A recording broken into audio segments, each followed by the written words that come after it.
all these results coming together and it feels like it's all going your way and celebrating and feasting, and then there's a time to like really push and really work, and there's a time for rest.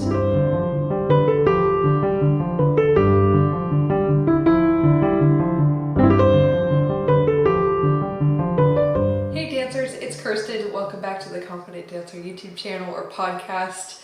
I'm excited to share this video with you because I'm going to be talking about how to avoid burnout during busy times. And also these tips will help you if you're already feeling a little bit of it. So I'm excited to share these things with you because I know especially during this time of year for a lot of dancers, it can be a time where you're both in the thick of performing. If you're a student, you probably got plenty of schoolwork and dance, maybe exams. If you're a professional, you're performing. Maybe you're also at the same time preparing for auditions in the spring, depending on where you're at geographically and also just in your training and career. So I know that these things will really be helpful to you, and I hope that you're able to implement them and see a change. By the way, if you don't know me, like I said, my name is Kirsten.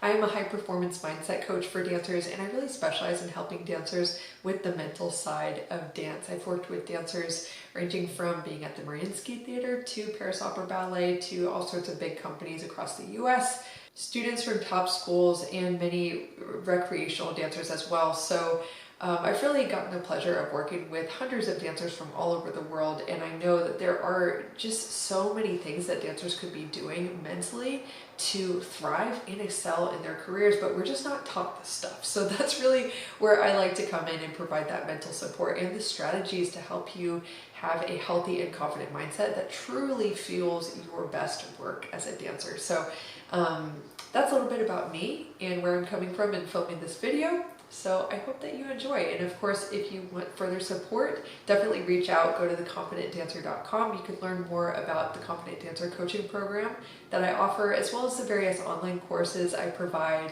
and see if something will be a great fit for you at this time. So without further ado, let's get into the rest of the episode. My first tip to help you avoid burnout or work through it if you're already starting to feel it is really treat this time of busyness and some exhaustion as a time for an audit, to step back mentally and reflect. Really audit things, and what I mean by that is examining what's working well, what is not working in your approach, in your mentality, in your routines, your mind, your emotions, what's working and what's not. It's really helpful to have honestly uncomfortable experiences and to remember that uncomfortable times in life, unpleasant emotions, unpleasant physical sensations, even all these things are actually in a way good for us to experience. They have something to offer us, even if they feel terrible and they are not sustainable for us in the long term. Biologically, we are wired to experience these emotions and physical sensations because they're signals, they're feedback from our body and our psyche saying, hey, pay attention.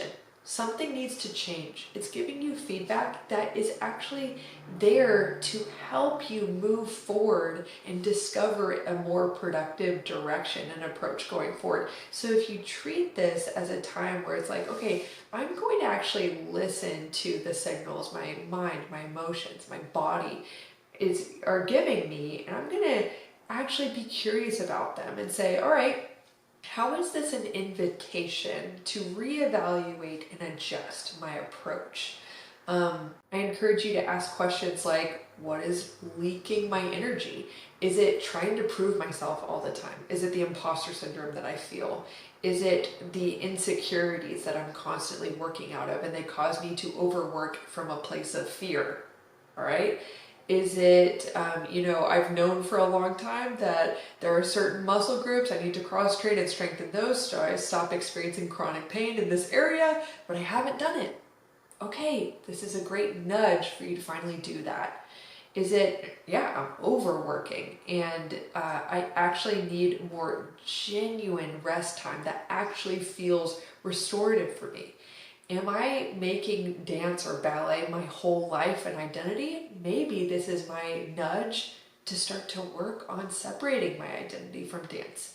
And I think this really is a good time to seek support, whether it's from me, a coach who specializes in working with dancers, or getting a journal and really going through that, being consistent about your journaling process, working with a therapist. Of course, working with someone who specializes in dance can be really helpful and effective and efficient for helping you shift out of this, but there's a lot of power to journaling even, and asking yourself questions and actually creating that space in your schedule to reflect. So treat this as a time for an audit and see it as the discomfort of this time is actually good. It's working for me. It's teaching me something. It is an invitation to change that will eventually help me to thrive and flourish. And I will add to this point, this is really a time to question old rules. This goes along with what I've already said, but I like just giving you guys some different terminology that helps you to put words to your inner experience. So many dancers have these rules that just go unquestioned in our mind, and sometimes we're not even aware of what they are. It's what I mean by a rule is like, I always have to try 110%. It's like, all right, well, maybe the way you're implementing that quote unquote rule is leading you to not really listen to your body and learn how to work more efficiently. So maybe this is really a time to question those rules and see which ones aren't working for you and change your approach, like I already said. The second tip I have for you is to realize that in life, there is really a time for everything. This goes back to a really profound passage in the Bible. I'm a Christian. Of course, this channel is for people of all faiths and beliefs. I just find this piece of wisdom that I got from the Bible to be like really, really life-changing for me. And it's from Ecclesiastes chapter 3. Some of you might know what I'm talking about. It says there's a time for everything in life, basically. I'm paraphrasing. There's a time for mourning. There's a time for dancing. There's a time for rejoicing. And really it gets at this piece of wisdom that in life, the only constant is change. There is a time for flourishing and rejoicing and like all these results coming together, and it feels like it's all going your way, and celebrating and feasting. And then there's a time to like really push and really work, and there's a time for rest.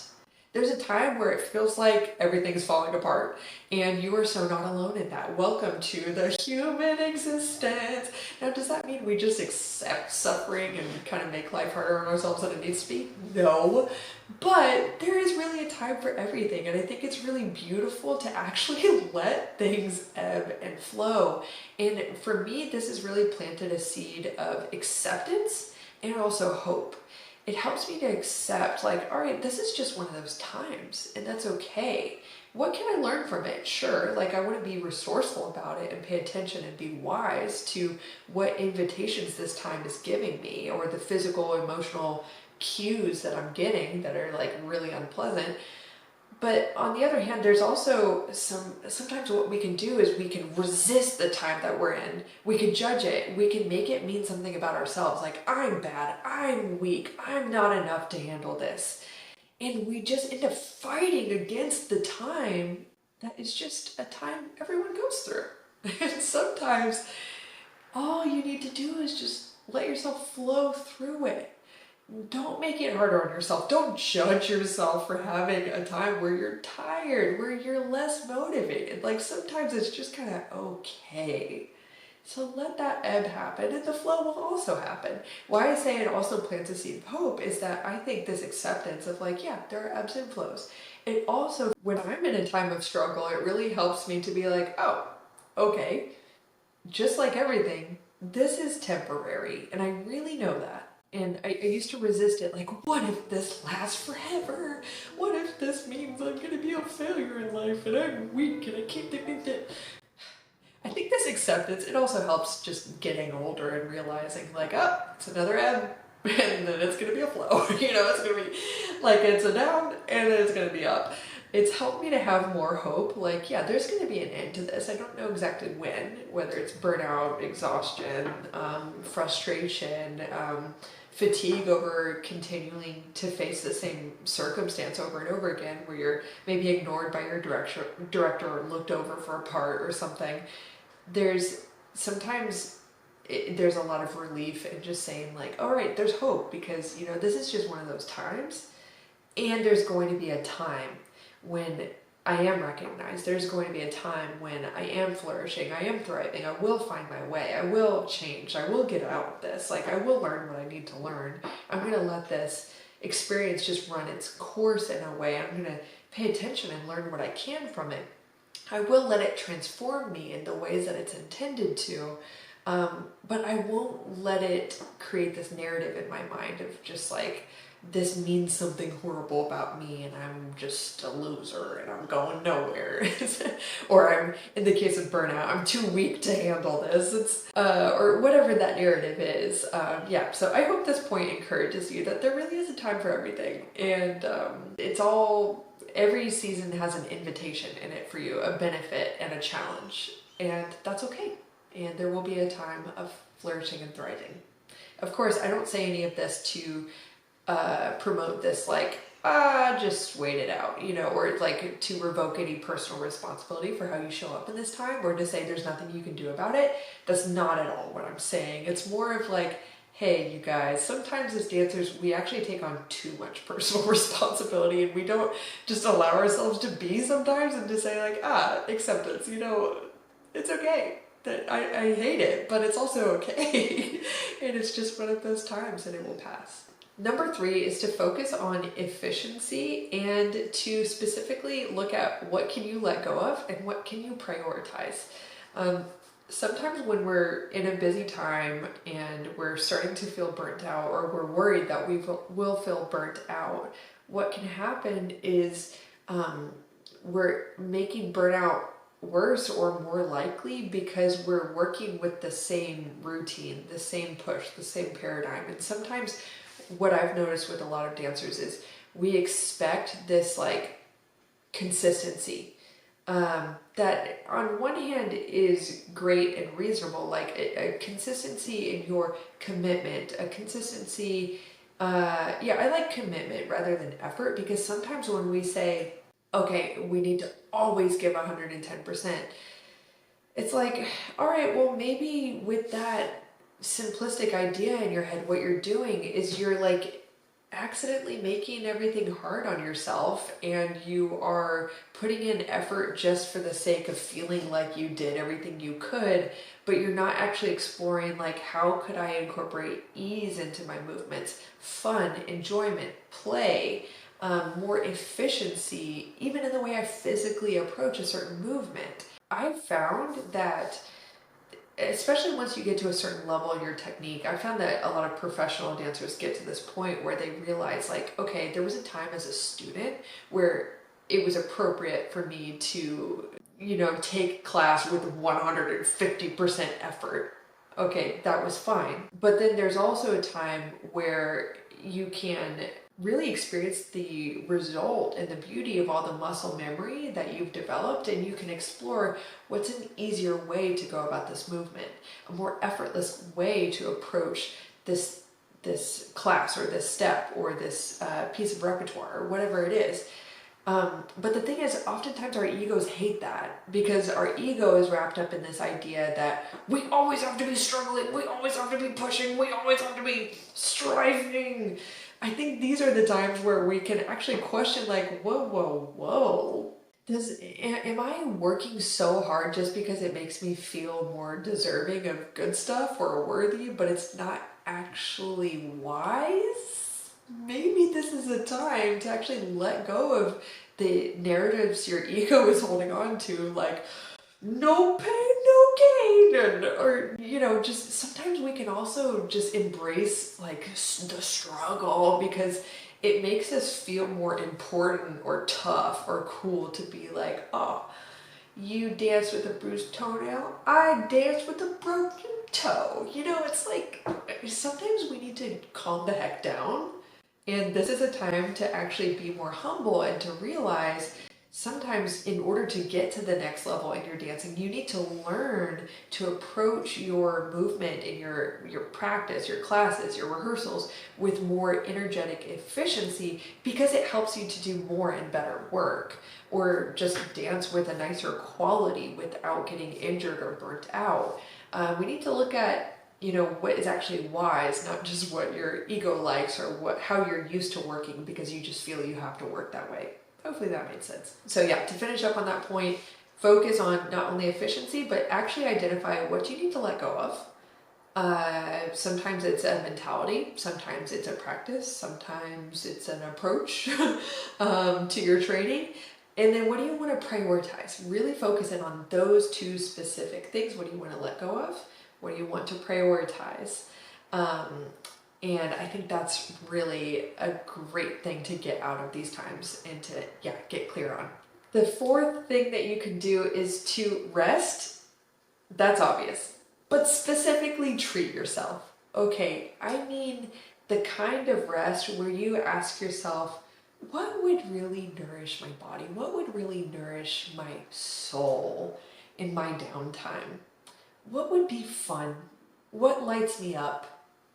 What would encourage me, make me laugh, make me happy? It's in these times of almost burnout, potential burnout, definitely already experiencing burnout, where I think it's really nice to ask those questions of where can I give myself a break and actually really prioritize my own thriving, my own joy, what makes me excited, what lights me up. And sometimes it's going to involve a little inconvenience or planning, going out of your way to say actually, it would really light me up today to be outside and sit in a park instead of sitting on my couch. Yeah, it takes a little more effort, but then there can be just this feeling of I was on my own team today. I took care of myself today. Or making yourself a special meal or spending time with people who really make you laugh. I think this is a time where it's all right, it's a nudge to really prioritize your you time and your own thriving and really see what would make you rejuvenated, not just rested in the way we often think about it. So I've got some other videos as well that I've made a couple years ago on how to rest to actually feel rejuvenated. So you can search on my channel and check one of those out. It's probably going to be on the YouTube channel. If you're listening on podcast, it's probably not uploaded there because I started the podcast kind of recently. So yeah, check my YouTube channel and you'll be able to find those videos. The last tip that I have for you, it might seem kind of corny, but gratitude, my friends. Okay, there have been times in my life kind of recently, last year personally I had a lot going on, all right? It was one of those trial years in my personal life. And so what I found is that it was during the time that I actually needed gratitude the most that I felt of course, those are the times where you feel like you have the least to be grateful for, and it's so normal to focus on, I'm tired, or these problems are going on, or I'm scared about this, I'm stressed about that. And so I think it's really powerful to actually practice gratitude for what's good, and to specifically celebrate things I love the prompt, what are some dreams you're living in now that you once had? Even in some of my hardest times, there's been this ability to recognize I'm upset about this thing, but it's actually a nice problem to have, that I had this thing to lose, or I had this thing to struggle with, or wow, yeah, even though I'm struggling with this, the quality of my problems have dramatically changed since a few years ago. I never thought I'd be in this position. And yeah, I can have compassion for myself, absolutely, for the suffering of this experience, but also gratitude for not only those things I just talked about, but other things. So I would really encourage you to practice gratitude. And I think, as hokey and simplistic as it is, I actually don't think it's hokey. And you know what? I'm going to take that back because I feel the way I talk about things is important. And I don't want to perpetuate this view that gratitude it's cheesy or just basic or not worth your time. I think it's really the foundation of a life well lived. So practice gratitude, and even if it's one thing, let yourself feel gratitude for that one thing for a moment, and definitely celebrate your successes. For a lot of dancers, we can just focus so much on the struggle, where we're not yet, what we haven't done yet, what we feel we need to fix. And I think it's such a good practice to really be on your own team, my friends. Practice celebrating the hard work you've put in to get here, the things that you've overcome, the courage you've practiced, the resilience you've practiced. Like, even celebrate your resilience, okay? You deserve that. Be nice to yourself, okay? So anyway, I love you guys, and my care and love is really going out to you if you're experiencing a time where you're like, whew, Kirsten, it's rough out there in these streets. I'm tired. I get that. All right. So, yeah, I hope that this video was encouraging and helpful for you. Again, if you would like individualized support in overcoming things like imposter syndrome or demotivation, hard time believing in what you have to offer, not feeling good enough, self-doubt, comparison, perfectionism, blah, blah, blah, blah, blah. All those things, that is what I help with in the Confident Dancer coaching program. So if you'd like to look at what that support includes and if it'd be a great option for you, then go ahead and click theconfidentdancer.com. The link is down below, and you can learn more about the support I offer there. So again, much love, take care, and I'll see you in the next episode. Bye.